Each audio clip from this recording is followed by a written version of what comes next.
नमस्ते, आदाब, सत श्री अकाल। स्वागत है आपका वन स्टॉप चैनल अध्ययन मैथ एंड साइंस मीडिया में, एक ऐसा चैनल जहां आपको मिलते हैं मैथ और साइंस दोनों के लेक्चर। तो बच्चों, मैं हूं शालिनी और मैं आज आपके लिए लेके आई हूं क्लास 10 केमिस्ट्री का chapter 1 chemical reactions and equation. तो आज से हम लोग क्लास 10 का केमिस्ट्री स्टार्ट करने जा रहे हैं। देखो बेटा, केमिस्ट्री तो स्टार्ट कर रहे हैं, लेकिन केमिस्ट्री होता क्या है, किस तरह से ये हमारी डेली लाइफ को इफेक्ट करता है।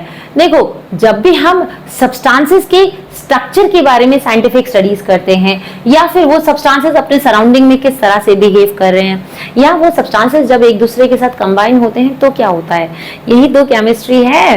ठीक, तो देखो, जैसे कि आपने मैचस्टिक जलाई तो क्या हुआ, उसमें से लाइट एमिट हुई, उसमें से गैस रिलीज हुई, है ना। ये क्या है, ये भी तो केमिस्ट्री ही है। मम्मी ने केक का बैटर अवन के अंदर डाला, पहले तो लिक्विड फॉर्म में था, जब अवन से बाहर निकाला कुछ देर बाद तो फ्लफी केक बन गया। ये कैसे हुआ, ये भी तो केमिस्ट्री है। दो गैसेस हाइड्रोजन और ऑक्सीजन एक दूसरे के साथ केमिकली कंबाइन हुई, और केमिकली कंबाइन होने के बाद भाई उन्होंने लिक्विड की फॉर्मेशन कर दी, पानी बना दिया गैसेस ने, है ना। तो ये कैसे हुआ, ये भी तो केमिस्ट्री है। तो ये सारे के सारे केमिकल रिएक्शंस हो रहे हैं केमिस्ट्री के अंदर, जो हमारी डेली लाइफ को इफेक्ट करते हैं। तो बेटा, केमिस्ट्री जो है एक मैजिकल वर्ल्ड है जो हमारी ही दुनिया में एग्जिस्ट करता है। ठीक है, तो आज की क्लास में आज से हम लोग केमिस्ट्री स्टार्ट करें, इस मैजिकल वर्ल्ड में आपको घुमाएंगे। तो चलो हमारे साथ इस दुनिया का चक्कर लगाने के लिए, किस तरह से केमिस्ट्री हमारे लिए इम्पोर्टेंट है, केमिस्ट्री के बिना हम अपनी लाइफ इमेजिन नहीं कर सकते। ठीक है, तो जल्दी से नोटबुक और पेन लेके बैठ जाओ और हम लोग स्टार्ट कर रहे हैं आज की क्लास। तो आज हम लोग केमिस्ट्री का चैप्टर 1 तो कर ही रहे हैं, एग्जामिनेशन पॉइंट ऑफ व्यू से तो इम्पोर्टेंट है ही है, और बहुत ही मजेदार टॉपिक है बेटा, बहुत ही मजेदार चैप्टर है। ठीक है, मजा आएगा इसे पढ़ के। तो देखो, केमिकल रिएक्शंस हमारी रोजमर्रा की जिंदगी में किस तरह से देखने को मिलते हैं, ये सबसे पहले हम आपको बताते हैं। कुकिंग में मम्मी ने खाना बनाया, अब वो पहले तो सब्जियां कच्ची थी, लेकिन पकने के बाद वो जो है वो चेंज हो गई है ना, अब हम उनको खा सकते हैं इजीली। ठीक है, तो क्या अब वो चेंज जो सब्जियों के अंदर आया पकने के बाद, क्या वो रिवर्सिबल है, क्या हम उसको वापस से पुराने सब्सटेंस में कन्वर्ट कर सकते हैं? बिल्कुल भी नहीं, वो इरिवर्सिबल चेंज है। तो वो क्या है हमारा, वो एक केमिकल रिएक्शन है कुकिंग। ठीक है, फोटोसिंथेसिस का प्रोसेस है। देखो, कार्बन डाइऑक्साइड और वाटर की प्रेजेंस में कार्बन डाइऑक्साइड और वाटर ने आपस में केमिकली कंबाइन होके सनलाइट और क्लोरोफिल की प्रेजेंस में ग्लूकोज बनाया, वाटर बनाया, है ना, ऑक्सीजन बनाई। तो अब ये जो ग्लूकोज बना, वाटर बना, ऑक्सीजन बनी, क्या ये वापस से कार्बन डाइऑक्साइड और वाटर में कन्वर्ट हो सकता है? बिल्कुल भी नहीं हो सकता, है ना। तो ये भी क्या है, ये हमारा केमिकल रिएक्शन ही तो है। ठीक है, वाटर तो मिला लेकिन कार्बन डाइऑक्साइड थोड़ी मिली, तो वापस से तो पुराने फॉर्म में तो कन्वर्ट नहीं हुआ ना, पुरानी सब्सटेंस में तो कन्वर्ट नहीं हुआ ना, तो केमिकल चेंज ही तो हुआ, केमिकल रिएक्शन ही तो हुआ। रस्टिंग क्या होती है बेटा, जब लोहे में जंग लग जाता है, जब आयन जो है वो एयर और मॉइस्चर के कांटेक्ट में आता है, तब उसमें रस्टिंग होने लगती है, उसमें जंग लगने लगता है। तो क्या रस्टिंग रिवर्सिबल है, क्या वापस से उसे आयन में कन्वर्ट कर सकते हैं? नहीं, रस्टिंग इरिवर्सिबल चेंज होता है। तो भाई वो भी केमिकल रिएक्शन हुआ। ठीक है, कंबशन की बात कर लेते हैं। तो फ्यूल ऑक्सीजन की प्रेजेंस में बर्न होता है ना। बर्निंग के टाइम पे भाई वो लाइट भी इवॉल्व कर रहा है ना, वो गैसेस भी इवॉल्व कर रहा है कहीं ना कहीं, है ना। तो ये क्या है, ये भी तो इरिवर्सिबल चेंजेस है, इनको बदल सकते हैं? नहीं बदल सकते। डाइजेशन की बात हम करते हैं। डाइजेशन में हमने क्या हुआ, जो हमारे लार्ज मॉलिक्यूल से वो सिंपल सब्सटेंसेस में कन्वर्ट हुए, सिंपल सब्सटेंसेस में कन्वर्ट होने के बाद हमारे ब्लड में जाकर वो न्यूट्रिएंट्स की फॉर्म में ऑब्जर्व हो गए। तो क्या ये चेंज रिवर्सिबल है, वापस उसको हम क्या उन लार्ज मॉलिक्यूल में कन्वर्ट कर सकते हैं? नहीं, बिल्कुल भी नहीं। तो डाइजेशन का प्रोसेस भी क्या हुआ भाई, डाइजेशन भी तो एक केमिकल रिएक्शन ही हुआ। तो आप देख रहे हो बेटा कि किस तरह से केमिकल रिएक्शन हमारे डेली लाइफ में एग्जिस्ट करते हैं, जो में भी कई बच्चों को पता होगा, कई लोगों को नहीं पता होगा। तो केमिकल रिएक्शंस के बिना हम लोग अपनी लाइफ इमेजिन नहीं कर सकते।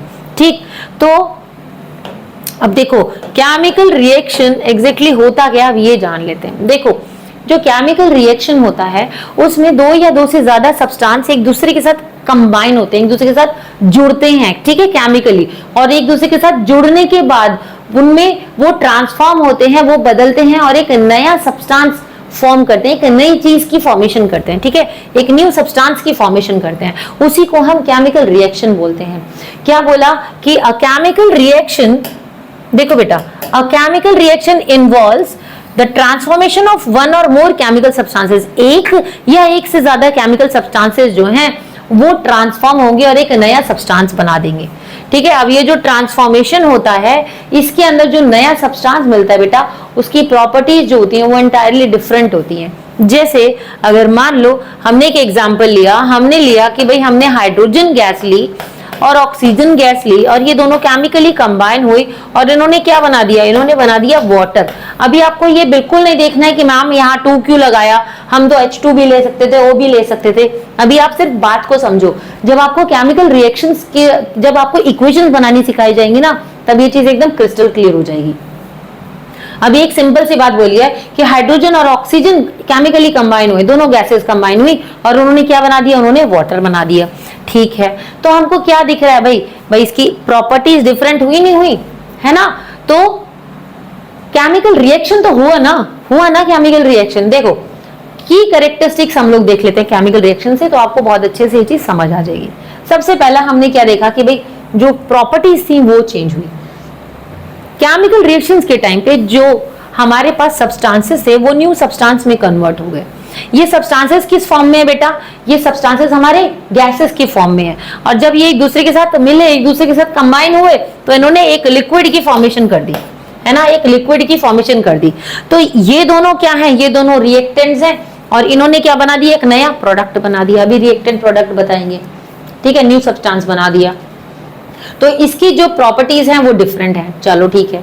फिर एनर्जी चेंज होती है। एनर्जी कैसे चेंज होती है भाई, कि देखो जब भी केमिकल रिएक्शन होगा तो या तो एनर्जी रिलीज होगी, एनर्जी ऑब्जर्व होगी, हीट और लाइट की फॉर्म में, ठीक है, हीट या लाइट की फॉर्म में, या तो एनर्जी रिलीज होगी या एनर्जी ऑब्जर्व होगी। अगर एनर्जी ऑब्जर्व हो रही है तो वो एंडोथर्मिक रिएक्शन होता है। ऑब्जर्व होने का मतलब जैसे मान लो मेल्टिंग ऑफ आइस, बेटा क्या किया हमने एक बर्फ का टुकड़ा क्या रख दिया, एक कटोरी में, एक बोल के अंदर रख दिया, ठीक है। तो सराउंडिंग में जो भी हीट होगी वो उसको ऑब्जर्व करेगा ना और फिर वो मेल्ट होगा, वही तो एंडोथर्मिक रिएक्शन है, छोटी क्लास में पढ़ा है, अब इसको डिटेल में पढ़ेंगे, ठीक है। तो यहाँ पर उसने एनर्जी जो है ऑब्जर्व की। एनर्जी रिलीज करने का मतलब कि भाई जैसे ब्रीदिंग का प्रोसेस है, उसमें हीट एनर्जी हम रिलीज कर रहे हैं, है ना। जब सांस लेते हैं तो गर्म सांस होती है हमारी, तो वो एक्सोथर्मिक रिएक्शन है, ठीक है, वो एक्सोथर्मिक रिएक्शन है। तो हमने क्या देखा, हमने बोला भाई केमिकल रिएक्शन के टाइम पे एनर्जी जो है वो भी चेंज होती है, ठीक है, या तो हीट या लाइट एनर्जी ऑब्जर्व होगी या हीट और लाइट एनर्जी रिलीज होगी, कोई भी दो चीज होगी, इनमें से कुछ भी हो सकता है, ठीक है। ये दोनों चीजें हुई कि भाई प्रॉपर्टीज चेंज हुई, एनर्जी चेंज हुई। अब प्रॉपर्टीज चेंज होने से क्या हुआ बेटा, और एनर्जी चेंज होने से एक नया सब्सटेंस फॉर्म हो गया, एक नया प्रोडक्ट हमको मिला, एक न्यू सब्सटेंस की फॉर्मेशन हो गई, जिसकी जो कंपोजिशंस हैं और जिसका जो स्ट्रक्चर है वो पुराने वाले सब्सटेंस से डिफरेंट है ना, उससे डिफरेंट है। चलो ठीक है, आगे देख लेते हैं। अभी हम इतना तो समझ आ गया होगा, साथ के साथ नोट करते रहना। अब रिएक्टेंट्स और प्रोडक्ट्स की बात करेंगे। तो बेटा देखो रिएक्टेंट क्या होते हैं, प्रोडक्ट क्या होते हैं। देखो जिन भी सब्सटेंसेस में केमिकल रिएक्शन हो रहा है वो रिएक्टेंट है, और जिन सब्सटेंसेस में केमिकल रिएक्शन के बाद जो न्यू सब्सटेंस मिल रहा है वो प्रोडक्ट है। जैसे मीथेन और ऑक्सीजन में केमिकल रिएक्शन हो रहा है ना, मीथेन और ऑक्सीजन में केमिकल रिएक्शन हो रहा है बेटा, तो ये दोनों क्या है, ये दोनों है रिएक्टेंट। ये दोनों क्या है, ये दोनों है रिएक्टेंट्स, ठीक है। और हमें मिल क्या रहा है, यहां पर न्यू सब्सटेंस क्या मिला, यहां मिला हमें कार्बन डाइऑक्साइड प्लस वाटर, ठीक है। तो ये क्या है, this is product, this is product. तो यूजुअली अगर हम देखेंगे तो रिएक्टेंट हमको मिलते हैं राइट हैंड साइड पे और प्रोडक्ट हमको मिलता है लेफ्ट हैंड साइड पे, ठीक है। रिएक्टेंट कहां मिलेंगे, राइट हैंड साइड पे, और प्रोडक्ट हमको मिलेगा लेफ्ट हैंड साइड पे। किस तरह से, जब हम उसको इस तरह से देख रहे हैं, मेरा ये राइट है तो राइट हैंड साइड पे हमें रिएक्टेंट मिल रहा है और यहाँ पर हमें प्रोडक्ट मिल रहा है, ठीक है। तो यहाँ हमें क्या मिलेगा, रिएक्टेंट, और यहाँ मिलेगा हमें प्रोडक्ट। ऑलराइट, चलो ठीक है। चलो एक और एग्जांपल देख लेते हैं। जैसे हाइड्रोजन और ऑक्सीजन ने मिलके क्या बनाया, वाटर।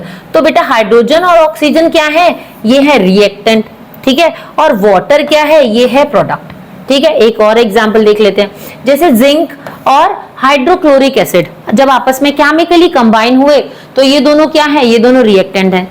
अब ये दोनों रिएक्टेंट जब एक दूसरे के साथ केमिकली कंबाइन हुए तो इन्होंने क्या बनाया, इन्होंने बनाया जिंक क्लोराइड प्लस हाइड्रोजन।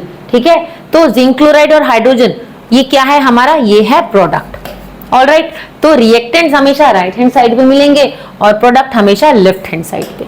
ठीक है, साथ के साथ नोट जरूर करते रहना। ठीक है, तो अब देखो, मान लो किसी भी सब्सटेंस में फिजिकल चेंज हुआ या केमिकल चेंज हुआ, ठीक है, फिजिकल चेंज हुआ या केमिकल चेंज हुआ, तो क्या केमिकल रिएक्शन कहलाएगा वो, कि फिजिकल चेंज या केमिकल चेंज में केमिकल रिएक्शन हुआ है, क्या हम ऐसा बोलेंगे?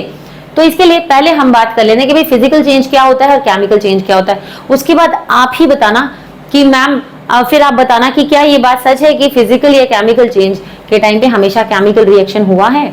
ठीक, देखो, तो पहले हम बात कर लेते हैं बेटा केमिकल चेंज की। ठीक है, तो केमिकल चेंज क्या होता है बेटा? देखो, केमिकल चेंज के अंदर न्यू सब्सटेंस की फॉर्मेशन हो रही है ना, न्यू सब्सटेंस, एक न्यू प्रोडक्ट हमको मिल रहा है। ठीक है, और उसकी जो केमिकल प्रॉपर्टीज और जो कंपोजिशंस हैं वो दोनों की दोनों एंटायरली डिफरेंट है। हमने अभी किसकी बात की थी भाई? हमने बात की थी हाइड्रोजन की और ऑक्सीजन की, एक दूसरे के साथ केमिकली कंबाइन हुए, इन्होंने वाटर बना दिया, गैसेस थी लिक्विड की फॉर्म में मिल गई। चलो ठीक है कि भाई जो प्रोडक्ट है उसकी जो केमिकल प्रॉपर्टीज और कंपोजिशन है वो एंटायरली डिफरेंट है ना। ठीक, अब जो केमिकल चेंज हुआ इसमें हुआ क्या, इसमें जो एटम्स थे वो ब्रेक डाउन हुए, है ना, एटम्स जो थे वो ब्रेक डाउन हुए और उन्होंने क्या किया, उन्होंने न्यू सब्सटेंस की भी फॉर्मेशन कर दी। ठीक, इन्होंने न्यू सब्सटेंस की फॉर्मेशन की और इससे हमें क्या मिला, हमें एक न्यू केमिकल कंपाउंड मिला। ठीक, चलो अब कैसे पता चलेगा? देखो यहां तो ये दोनों ऐड हुए और क्या होता है हमारे पास, ये भाई टूटते भी हैं। ठीक है, एटम्स जो होते हैं वो ब्रेक डाउन भी होते हैं, ब्रेक डाउन होने के बाद नए सब्सटेंस की फॉर्मेशन करते हैं। ये सब अभी हम लोग बहुत डिटेल में पढ़ेंगे। ठीक, घबराने की जरूरत नहीं, अभी बस समझते रहना। इंडिकेटर्स, हमें कैसे पता चलेगा कि भाई केमिकल चेंज हुआ है? देखो, कलर चेंज होगा, गैस की का प्रोडक्शन होगा, ठीक है, प्रेसिपिटेट की फॉर्मेशन होगी। प्रेसिपिटेट मतलब जो इनसॉल्युबल सब्सटेंसेस होते हैं वो सेटल डाउन हो जाते हैं नीचे। ठीक, एनर्जी भी चेंज होगी, हीट और लाइट एनर्जी या तो ऑब्जर्व होगी या फिर रिलीज होगी, और स्मेल में भी चेंज आएगा, चेंज इन ऑर्डर। ठीक, तो थोड़ा एग्जांपल के साथ हम लोग देख लेते हैं। चलो इस चीज को, कलर चेंज की बात हम लोग कर रहे हैं, तो जैसे मान लो हमने कॉपर कार्बोनेट को हमने बेटा हीट किया। ठीक है, हमने इसको स्ट्रांगली हीट किया, तो कॉपर कार्बोनेट को जब हमने स्ट्रांगली हीट किया तो हमको मिलेगा copper oxide plus carbon dioxide. ठीक है, ये गैस है। देखो बेटा, एक चीज याद रखना, जब भी गैस को रिप्रेजेंट करते हैं ना तो हमेशा अपवर्ड एरो में रिप्रेजेंट करते हैं, और प्रेसिपिटेट जो होगा उसको हमेशा डाउनवर्ड।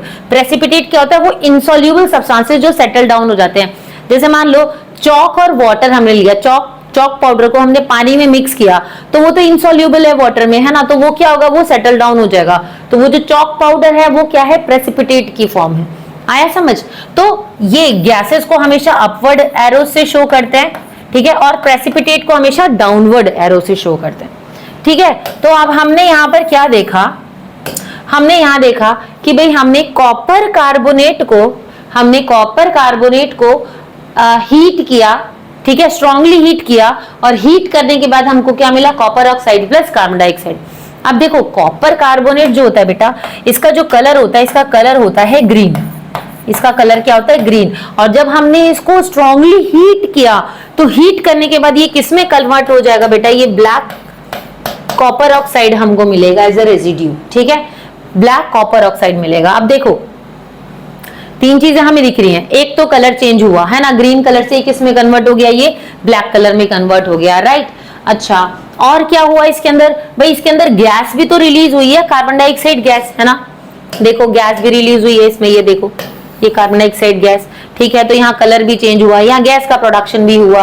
ठीक, अच्छा, अब यहाँ पर एनर्जी भी तो चेंज हुई है। इसने क्या किया भाई, हमने स्ट्रांगली हीट किया था तो इसने हीट एनर्जी को ऑब्जर्व किया है ना, तो एक्सोथर्मिक रिएक्शन हुआ है, इसने हीट एनर्जी को ऑब्जर्व किया है।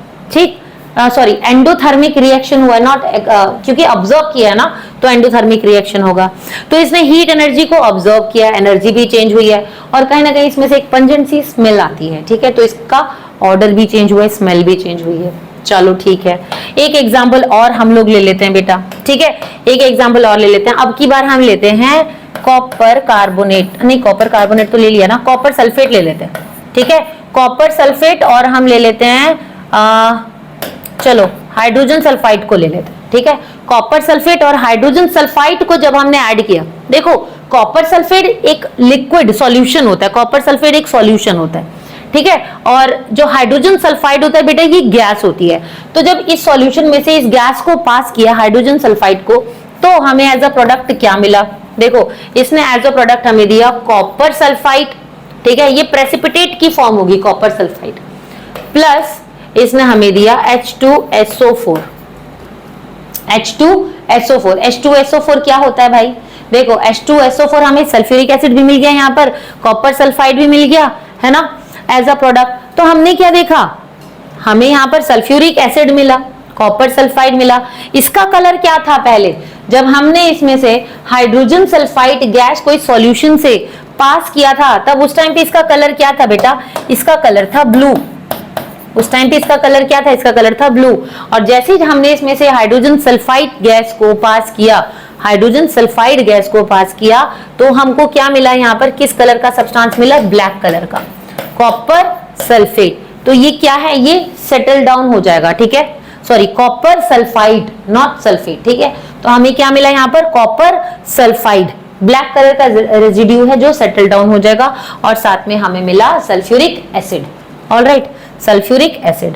तो हमने क्या देखा भाई, हमें प्रेसिपिटेट भी मिला यहाँ पर, है ना, देखो फॉर्मेशन ऑफ प्रेसिपिटेट भी हुआ।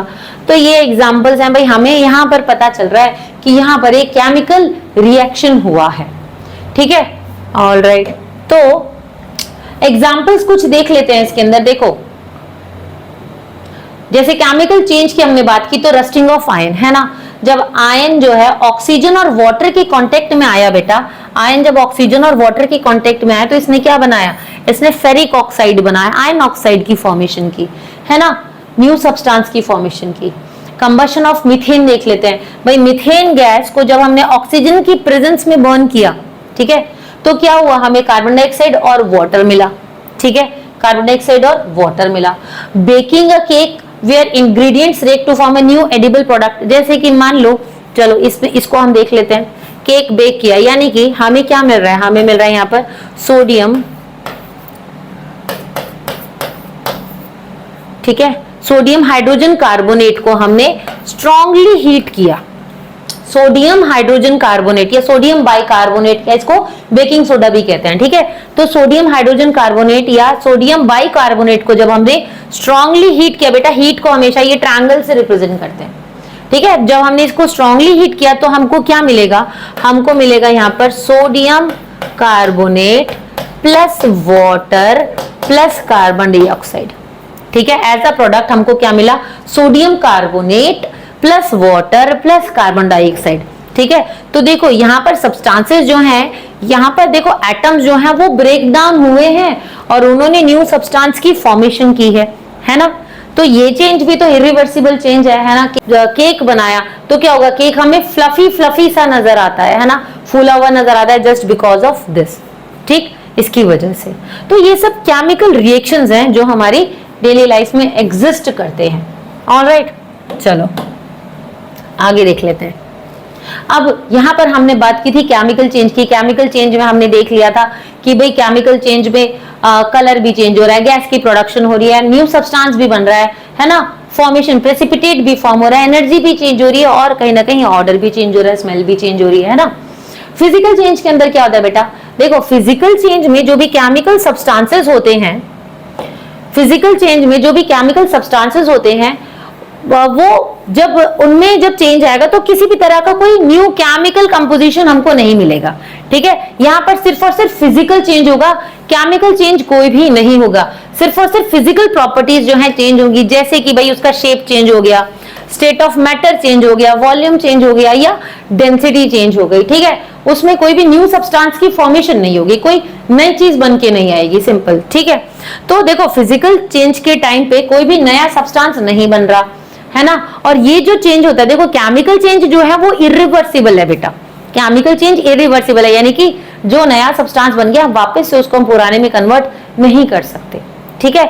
लेकिन जो फिजिकल स्टेट चेंज होता है वो रिवर्सिबल होता है, उसको हम वापस से पुराने स्टेट में कन्वर्ट कर सकते हैं। जैसे melting of ice to water, है ना, हमने क्या किया, आइस थी, ठीक है, आइस मेल्ट हुई, वाटर में कन्वर्ट हो गई, वापस उसको जमा दिया, वापस से वो बर्फ में बदल गई, है ना।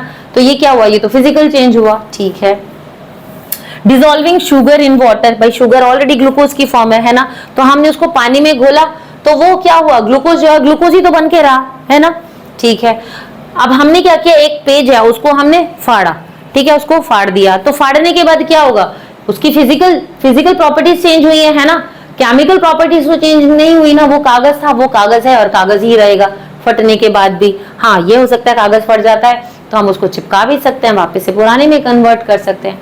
तो स्ट्रक्चर उसका चेंज हुआ, उसकी शेप चेंज हुई, लेकिन उसके जो सब्सटेंसेस थे वो चेंज नहीं हुए। लेकिन अगर उसी कागज को हमने जला दिया, मान लो उसी कागज को हमने जला दिया, तो क्या होगा, वो ऐश में कन्वर्ट हो जाएगा, है ना, वो राख में कन्वर्ट हो जाएगा, वो हमारा केमिकल चेंज होगा।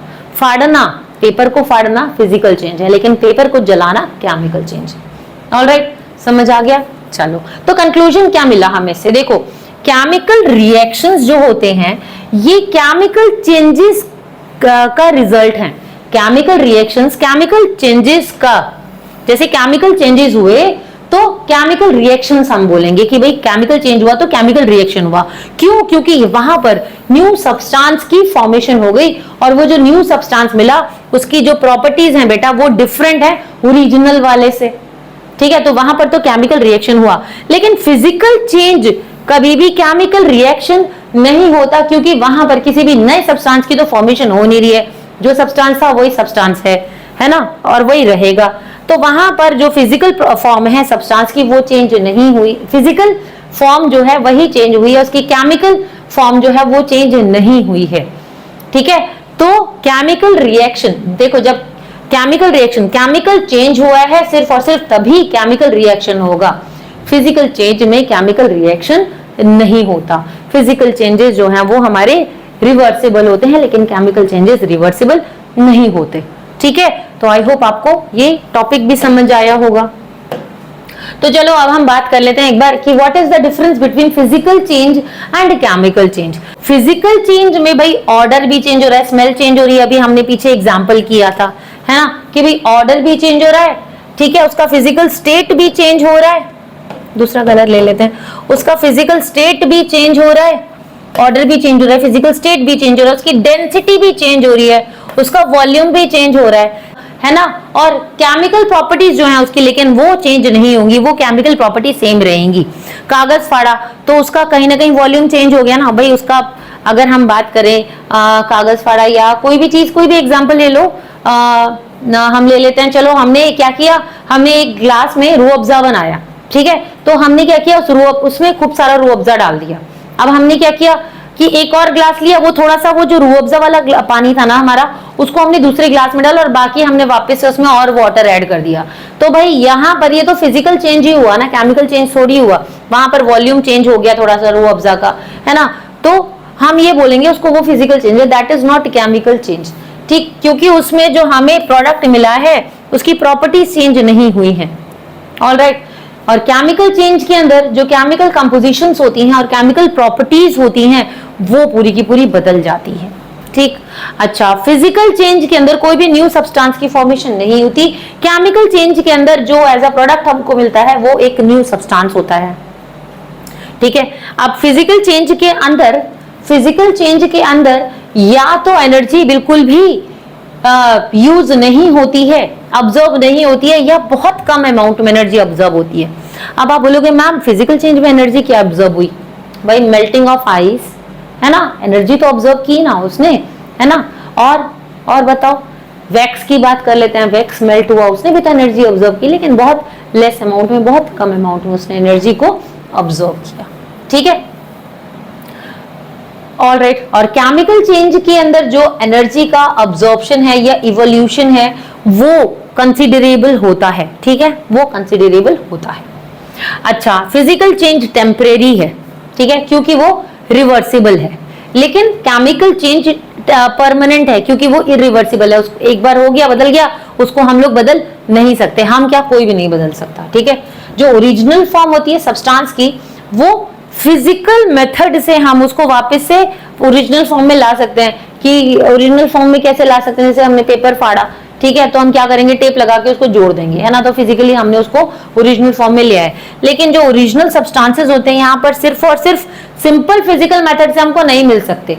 जैसे वाटर, है ना, वाटर को में से हाइड्रोजन और ऑक्सीजन को सिर्फ और सिर्फ हम इलेक्ट्रोलाइसिस की प्रोसेस से ही सेपरेट कर सकते हैं। कि पानी के अंदर जब हमने इलेक्ट्रिसिटी पास की, तभी उसमें से हाइड्रोजन और ऑक्सीजन जो है वो सेपरेट होगा। ऑलराइट,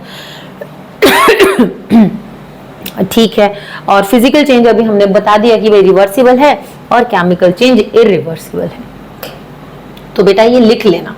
ऑलराइट, अब देखो हमें कैसे पता चलेगा कि भाई केमिकल रिएक्शन हुआ है। अगर केमिकल रिएक्शन होगा तो यूजुअली अभी हमने बात की कि भी उसका स्टेट भी चेंज होगा, है ना, उसका कलर भी चेंज होगा, उसमें से गैस भी इवॉल्व होगी, उसका टेम्परेचर भी चेंज होगा और प्रेसिपिटेट की फॉर्मेशन भी होगी। ठीक है, थोड़ा सा इसको अच्छे से और हम देख लेते हैं। देखो, अब देखो केमिकल रिएक्शन हुआ, ठीक है, जैसे मान लो आपके पास मैग्नीशियम रिबन का है, बर्निंग ऑफ मैग्नीशियम रिबन।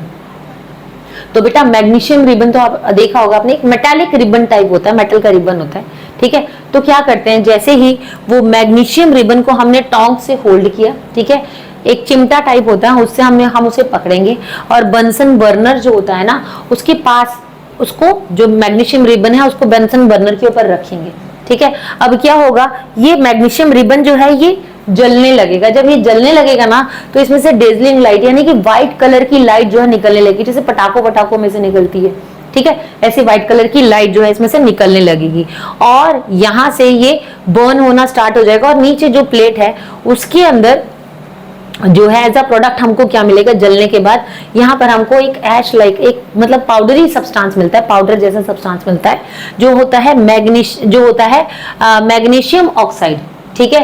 ये क्या होता है, मैग्नीशियम ऑक्साइड, व्हाइट कलर का पाउडर होता है, ठीक है बेटा। तो हमने यहाँ पर क्या देखा, हमने यहाँ पर देखा कि भाई जब मैग्नीशियम रिबन बर्न हुआ तो न्यू सब्सटेंस हमको मिला, है ना, न्यू सब्सटेंस हमको मिला, तो उसका स्टेट चेंज हुआ, है ना, उसका स्टेट चेंज हुआ, उसका कलर भी चेंज हुआ, कहीं ना कहीं व्हाइट कलर का हमें सब्सटेंस मिला, पाउडर, है ना, व्हाइट पाउडर हमको मिला। भाई गैस भी इवॉल्व हुई, जब हमने इसको जलाया तो इससे गैस भी इवॉल्व होगी, है ना, और टेम्परेचर भी चेंज हुआ। भाई हमने इसे बर्न किया है ना, तो इसने हीट को ऑब्जर्व किया है, तभी तो ये ऐश में कन्वर्ट हुआ है, तो यहाँ पर टेम्परेचर भी चेंज हुआ। ऑलराइट, तो यहाँ पर हमने बात की बर्निंग ऑफ मैग्नीशियम रिबन। चलो नेक्स्ट हम देख लेते हैं, change in colour of substance and evolution of gas in chemical reactions में अब हम बात करेंगे हीटिंग फेरस सल्फेट। तो यहाँ पर हमारे पास फेरस सल्फेट है, ठीक है। फेरस सल्फेट नॉर्मली हमें बेटा किस फॉर्म में मिलते हैं, देखो फेरस सल्फेट जो मिलता है नॉर्मली हमें इस फॉर्म में मिलता है, किस फॉर्म में, FeSO4 7H2O, यानी कि फेरस सल्फेट हेप्टाहाइड्रेट की फॉर्म में हमें मिलता है ये, ठीक है। और ये ग्रीन कलर के क्रिस्टल्स होते हैं। फेरस सल्फेट के जो क्रिस्टल होते हैं बेटा किस कलर के होते हैं, ये ग्रीन कलर के क्रिस्टल्स होते हैं, ठीक है। ग्रीन या ग्रीन कलर से ही लिख देते हैं, चलो ज्यादा अच्छे से समझ आ जाएगा, है ना। ग्रीन कलर के क्रिस्टल्स होते हैं, ठीक है, ग्रीन कलर के क्रिस्टल होते हैं। अब क्या होगा यहाँ पर देखो, जब हमने फेरस सल्फेट हेप्टाहाइड्रेट को हीट किया, ठीक है, जब हमने इसको हीट किया तो हीट करने के बाद ये फेरस सल्फेट और वाटर जो है ये दोनों ब्रेक डाउन हो जाएंगे, दोनों टूट जाते हैं, तो हमें मिलेगा FeSO4 प्लस H2O, ठीक है। तो देखो अब हमने क्या किया, हमने टेस्ट ट्यूब ली और उसमें फेरस सल्फेट के कुछ क्रिस्टल्स हैं वो हमने इसके अंदर डाले, ठीक है। कौन से वाले क्रिस्टल डाले बेटा, ये वाले क्रिस्टल हमने डाले हैं, कौन से, फेरस सल्फेट हेप्टाहाइड्रेट की फॉर्म में। जब हमने क्रिस्टल्स इसमें डाले इस टेस्ट ट्यूब में और हम होल्ड कर लिया, ठीक है, इसे पकड़ लिया क्योंकि ये गर्म होगा, क्योंकि नीचे बंसन बर्नर जलाएंगे ना, तो हम इसे पकड़ लेंगे। पकड़ने के बाद बंसन बर्नर जब हमने ऑन किया तो हम क्या देखेंगे कि बेटा ये जो फेरस सल्फेट के क्रिस्टल है ना ये बर्न होने स्टार्ट होंगे, और बर्न होने के बाद ये जो टेस्ट ट्यूब है ना इसके आसपास मॉइस्चर जमा होना शुरू हो जाएगा, ठीक है, इसके आसपास मॉइस्चर जमा होना शुरू हो जाएगा और कुछ गैसेस इसमें से रिलीज होंगी। अब ये मॉइस्चर जो जमा हो रहा है ये तो क्योंकि इसके अंदर वाटर के मॉलिक्यूल्स प्रेजेंट है, है ना, इसीलिए यहाँ पर वाटर जमा हो रहा है। दूसरा, ये जो गैसेस रिलीज हो रही है ये कौन सी है बेटा, ये तुम्हारी हैं सल्फर डाइऑक्साइड और सल्फर ट्राइऑक्साइड गैसेस इसमें से रिलीज होंगी। ठीक, तो बाद में जब ये बर्न आउट हो जाएगा तो बर्न होने के बाद हमें फेरिक ऑक्साइड मिलेगा, एक ब्राउन कलर का पाउडर मिलेगा एज अ रेजिड्यू। ठीक है, तो देखो ये जो आपका एक्टिविटी है बेटा ये एग्जामिनेशन पॉइंट ऑफ व्यू से बहुत इंपॉर्टेंट है। फेरस सल्फेट हेप्टाहाइड्रेट के क्रिस्टल जो थे उसको हमने हीट किया, जब हमने हीट किया तो हमें फेरस सल्फेट के क्रिस्टल्स हमारे पास हैं और वाटर भी इवॉल्व हो रहा है। तो ये जो टेस्ट ट्यूब है, इस टेस्ट ट्यूब के अंदर हमने फेरस सल्फेट के क्रिस्टल डाले और क्योंकि फेरस सल्फेट हमारे पास हेप्टाहाइड्रेट की फॉर्म में प्रेजेंट था तो बंसन बर्नर ऑन जब हमने किया तो हमें इस टेस्ट ट्यूब के अंदर मॉइस्चर जो है वो मिलेगा। अब ये मॉइस्चर यहाँ पर आसपास जो है मॉइस्चर डिपॉजिट हो गया और यहाँ पर गैसेस इवॉल्व हो रही है। कौन सी, सल्फर डाइऑक्साइड और सल्फर ट्राइऑक्साइड गैसेस जो है वो इवॉल्व हो रही हैं। और बाद में हमने देखा एज अ रेजिड्यू हमको क्या मिला, फेरिक ऑक्साइड, जिसका कलर ब्राउन होता है। ठीक है, एग्जामिनेशन पॉइंट ऑफ व्यू से इंपॉर्टेंट है तो इसको अच्छे से समझ लेना और इसको कर लेना।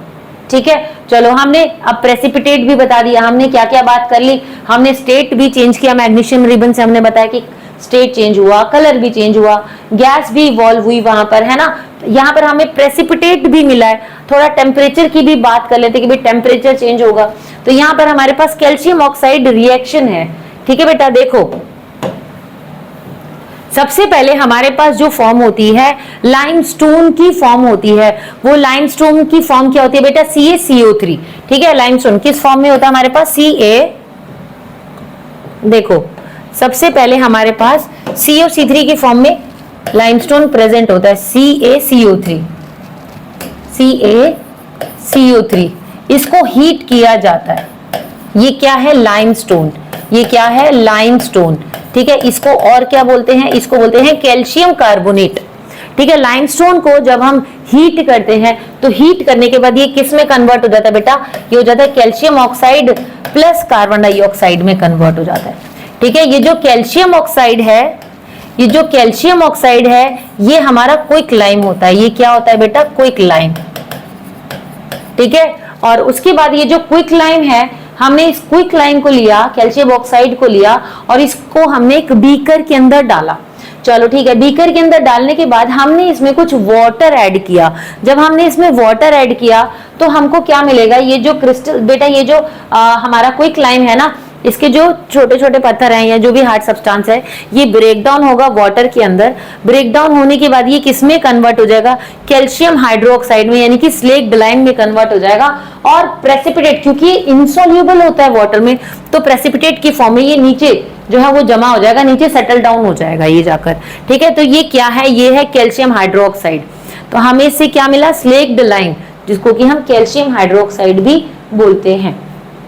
ऑलराइट, तो हमने यहाँ पर बात की। बच्चों को बड़ी कंफ्यूजन होती है कि भाई calcium carbonate, limestone, quick lime, है ना, और स्लेक्ड लाइम में डिफरेंस क्या होता है। तो देखो बेटा, कैल्शियम कार्बोनेट जो हमारा कैल्शियम कार्बोनेट होता है, जो हमारा लाइमस्टोन होता है, जब हम उसको रॉ फॉर्म में मिलता है हमको नेचर में, जब हम उसको हीट करते हैं तो क्विक लाइम में कन्वर्ट हो जाता है।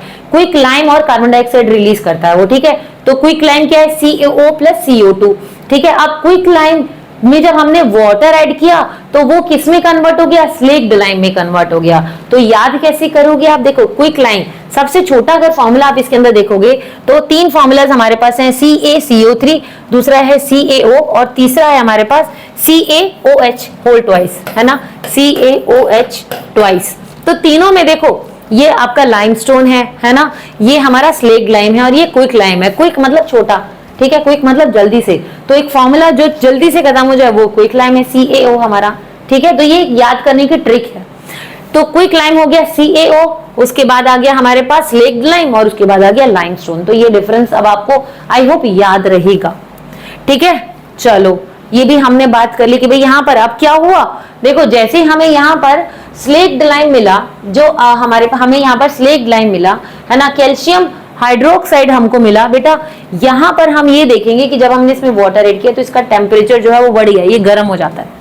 ठीक है, तो ये जो है क्विक लाइम जो है ये बेटा पहले घरों में सफेदी करने के लिए यूज किया जाता था। ठीक है, इसको लेके आते थे चूना पत्थर और इसमें हम लोग क्या करते थे, इसमें पानी मिला लेते थे। पानी मिलाने के बाद ये किस में कन्वर्ट हो जाता था, स्लेग लाइम में, और इसको फिर जो है इसकी पुताई की जाती थी, इससे सफेदी की जाती थी।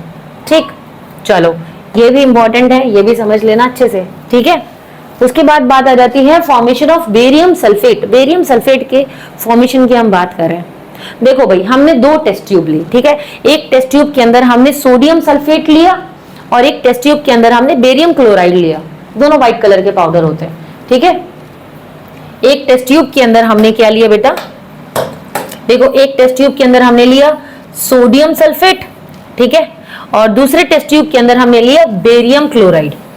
अब इसके अंदर मैं दूसरे कलर से बनाकर दिखा रही हूं आपको, ठीक है, या फिर यहां बना देते हैं, चलो ताकि आपको कंफ्यूजन ना रहे। ठीक, यहां बना देते हैं, ठीक है। सोडियम सल्फेट लिया यहां पर, तो बड़ी खराब सी ड्राइंग बन गई। यहां पर देखो हमने एक टेस्ट ट्यूब ली, ठीक है, उसके अंदर हमने सोडियम सल्फेट के क्रिस्टल्स ले लिए, सोडियम सल्फेट का पाउडर लिया, नॉट क्रिस्टल, ठीक है, और यहां पर हमने बेरियम क्लोराइड का पाउडर ले लिया, ठीक है। दोनों के दोनों व्हाइट कलर के ही होते हैं, ठीक है। अब हमने इसमें क्या किया, हमने इसमें वाटर ऐड कर दिया। इसमें क्या ऐड कर दिया हमने, वाटर, इसमें भी और इसमें भी हमने वाटर ऐड कर दिया। अब ये हमारे पास सोडियम सल्फेट सॉल्यूशन हो गया और ये हमारे पास बेरियम सॉल्यूशन हो गया, ठीक है। अब हमने क्या किया, इन दोनों टेस्ट ट्यूब को एक बीकर के अंदर डाला। पहले अच्छे से इसको हमने मिक्स कर लिया, दोनों को, इस सॉल्यूशन को भी और इस सॉल्यूशन को भी अच्छे से इसे स्टायर कर लिया, अच्छे से मिक्स कर लिया। उसके बाद हमने इन दोनों को किसके अंदर डाला बेटा, एक बीकर के अंदर डाला। सोडियम सल्फेट का सॉल्यूशन भी और बेरियम क्लोराइड का सॉल्यूशन भी एक बीकर में डाला। तो हमने क्या देखा, इसमें केमिकल चेंजेस हुए। कैसे केमिकल चेंजेस हुए कि भाई जो बेरियम सल्फेट था वो हमें व्हाइट प्रेसिपिटेट की फॉर्म में नजर आएगा। वो किस फॉर्म में नजर आएगा, व्हाइट प्रेसिपिटेट की फॉर्म में नजर आएगा, ठीक है, जो कि सेटल डाउन हो जाएगा। यानी कि बेरियम सल्फेट जो है बेटा वो इनसॉल्युबल होगा और जो सोडियम क्लोराइड सॉल्यूशन की फॉर्म में हमें मिलेगा ये सॉल्युबल होगा। लेकिन बेरियम सल्फेट हमको व्हाइट प्रेसिपिटेट की फॉर्म में नजर आएगा। तो इसकी जो इक्वेशन बनी, केमिकल इक्वेशन, वो क्या बनी, हमने देखो बेरियम क्लोराइड का एक्वस सॉल्यूशन लिया और सोडियम सल्फेट का एक्वस सॉल्यूशन लिया, इन दोनों को हमने मिक्स किया। इन दोनों को मिक्स करके हमको क्या मिला, barium sulphate plus sodium chloride. तो बेरियम सल्फेट जो है हमको सॉलिड की फॉर्म में यानी कि प्रेसिपिटेट की फॉर्म में मिलेगा, जो कि नीचे सेटल डाउन हो जाएगा, और सोडियम क्लोराइड जो हमें एक्वस की फॉर्म में मिलेगा, ठीक है। तो ये व्हाइट कलर का प्रेसिपिटेट होता है, ये याद रखना। तो आई होप ये आपको समझ आया होगा बेटा। तो यहाँ पर हमने बात ये है कि भाई जब केमिकल रिएक्शंस होते हैं तो किस तरह के चेंजेस हमको नजर आते हैं। कुछ एक्टिविटीज भी हम लोगों ने डिस्कस की। तो कोई भी प्रॉब्लम हो, कोई भी डाउट हो तो कमेंट्स में मेंशन जरूर कीजिएगा। नेक्स्ट टॉपिक जो हम लोग डिस्कस करेंगे वो हम करेंगे टाइप्स ऑफ केमिकल रिएक्शंस, ठीक है, कोरोजन और रेडॉक्स रिएक्शन के बारे में बात करेंगे। तो keep practicing, keep learning, and if you like our videos then please like, comment, share and subscribe our channel. Till then, bye.